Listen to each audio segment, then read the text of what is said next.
Welcome back to the channel, guys, and welcome to another questionable financial decision, as I've just picked up a mid-2000s supercharged cult classic to add to the Frax collection. Now, if you're familiar with my vehicular background, you'll know that I won't be able to resist adding a touch of uniqueness to make this thing really special. And there's a good reason to make it special. Any guesses what it might be?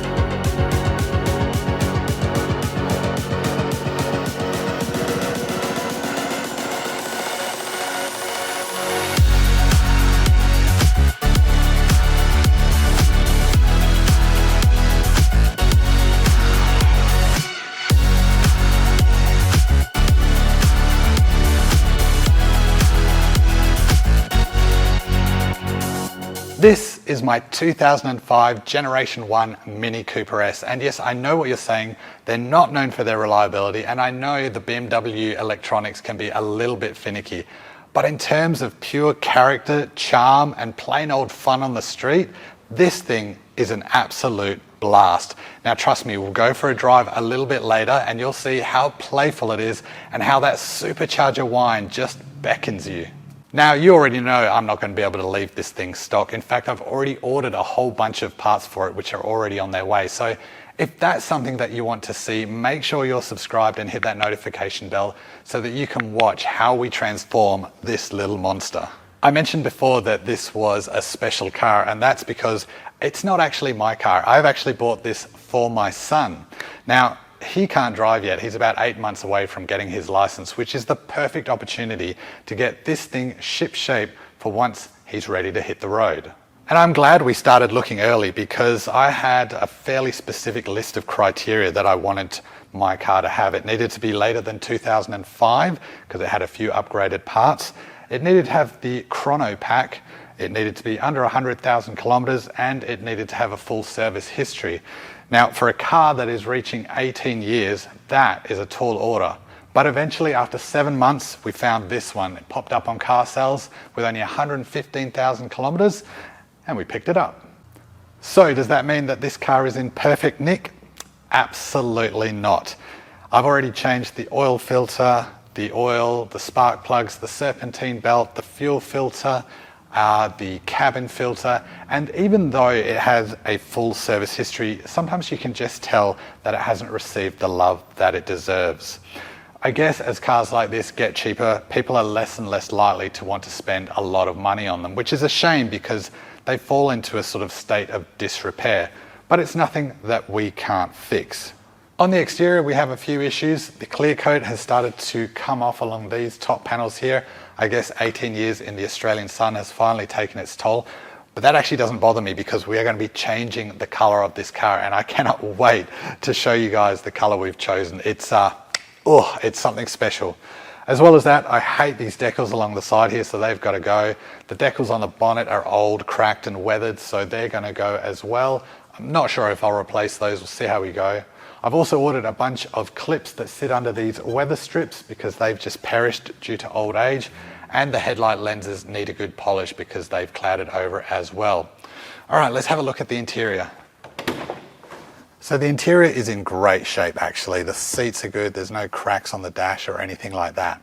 Now, I mentioned the chrono pack before, and what that is actually this center dial, which is normally your speedo, gets replaced with a water temperature, oil temperature and oil pressure gauges, as well as your fuel gauge, which means in front of me here I have twin gauges rather than normal single, showing your tacho and your speed, which is something that I really wanted to have all that relevant information right in front of me.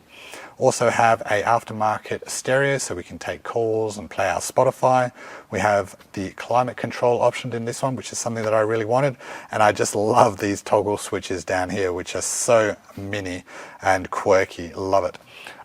Up top we have not one but two sunroofs, which is crazy on a car this size, although I will note only the front one actually opens. Now, I wouldn't normally mention sun visors. They're pretty uninteresting and boring, except Mini has decided to put 3 sun visors in this car, with one being up here to the side, I guess, for side glare. The only problem is, if you're tall like me,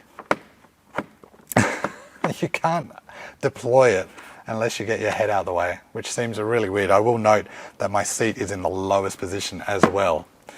Talking about seating, it's a good seating position for me, but I will say that the steering wheel is too far away, and that's a problem because Mini does not have reach adjustment for their steering wheel.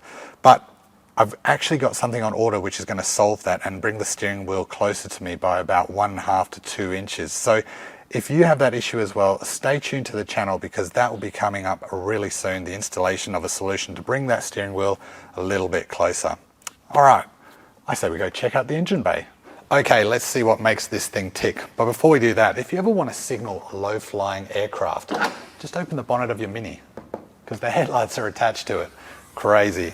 Anyway, once we open it up, we see that we have a 1.6 litre 4-cylinder engine with an Eaton supercharger attached to it. Now that's good for about 170 horsepower or 125 kilowatts. Torque is set at 220 Newton meters, and that's good to get the Mini from 0 to 100 in around 7.2 seconds. Now I know that's not powerful, and no, it's not that fast, but that's not the point of the Mini. To understand the Mini, you need to get to some corners, and we'll get to that shortly.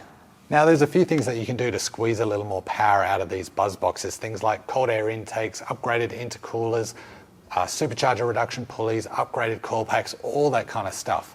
Now the keen-eyed among you would have already seen that there's a cold air intake in here, and that's how the car came, so that was a little bit of a bonus. But the other day when I was doing the service, I actually discovered that it has a 15% supercharger reduction pulley already on it, which means that this Mini now pushes 20 horsepower more. Now most of you have probably come to the conclusion that I've become quite smitten with this little car, and I'll humbly admit that I've been driving this around for most of the week with a real goofy grin on my face, but it's just so much fun to drive, and it really is like driving an oversized go-kart. Speaking of which, I think it's time we hit the road. Let's go.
Supercharged ones before they went to the turbocharged ones, and here it is.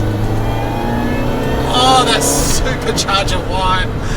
I love that. That is the best. Alright, well the gear shifts are really slick and crisp, quite a mechanical function, not quite as nice as say a Honda gearbox, but nonetheless a beautiful short throw and very direct. Oh, there's a new Audi RS3. Nardo Grey. No, it's not Nardo Grey, as they call it, Kimura Grey or something. What else can I say? Alright, well the throttle response is really good on the mid-range, but I will say it's a little bit sluggish in the lower RPM. Its sweet spot really is above 3,500. So we'll get above 3,500 and then, please, she takes off. And it feels fast. It might not be that fast, but I tell you what, it's not slow. The engine is a good little engine. It does feel quite agricultural. It's not a refined engine. But that supercharger whine, it just takes over.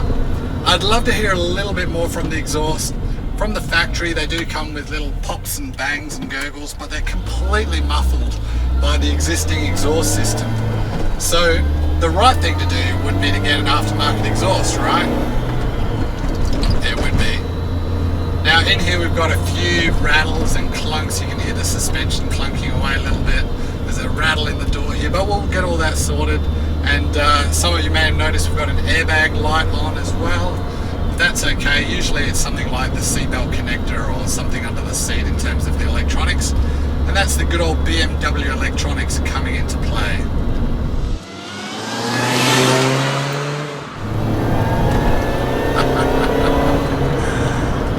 This is so much fun. I love this little car.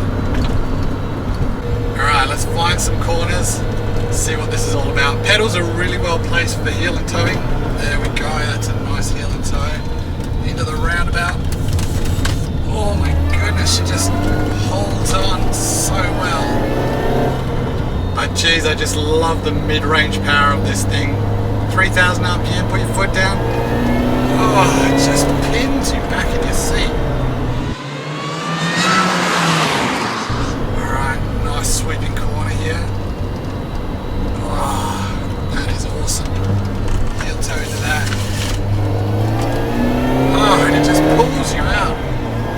I mean, how can you not just smile at life when you're driving something like this? Alright, another roundabout.